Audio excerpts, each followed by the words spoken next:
deuxième fournée des lois de décentralisation ont permis aux collectivités territoriales de faire de la coopération décentralisée, c'est-à-dire organisme public avec une autre entité publique.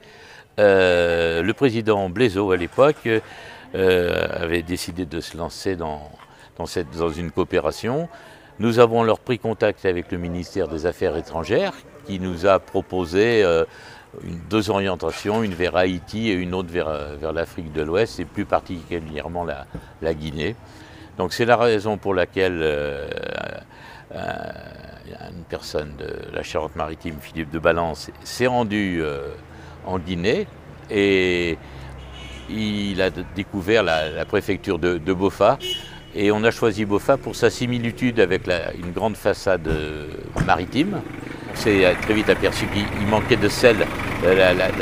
Pour avoir du sel, l'obtention de sel détruisait la mangrove, puisqu'il fallait chauffer la saumure, et les femmes allaient dans la mangrove couper du bois, si bien il y avait une vaste déforestation. Et d'où l'idée, la première action, c'était de faire du sel à Boffa, comme on faisait dans l'île de Ré. Donc il y a un technicien, un saunier de l'île de Ré qui est venu à Boffa, qui a regardé la topographie, d'où les premiers marais salants de Boffa. Les trois premières actions, si tu veux, c'était le sel solaire, c'était l'appui aux collectivités avec du personnel qui dépend aussi du ministère de la décentralisation, et c'était aussi de l'aide aux infrastructures, les écoles, les centres de santé. Voilà, ça c'était nos trois actions. Et ensuite, au fil des années, c'est greffé de gros chantiers sur l'hydrologie, sur l'hydro.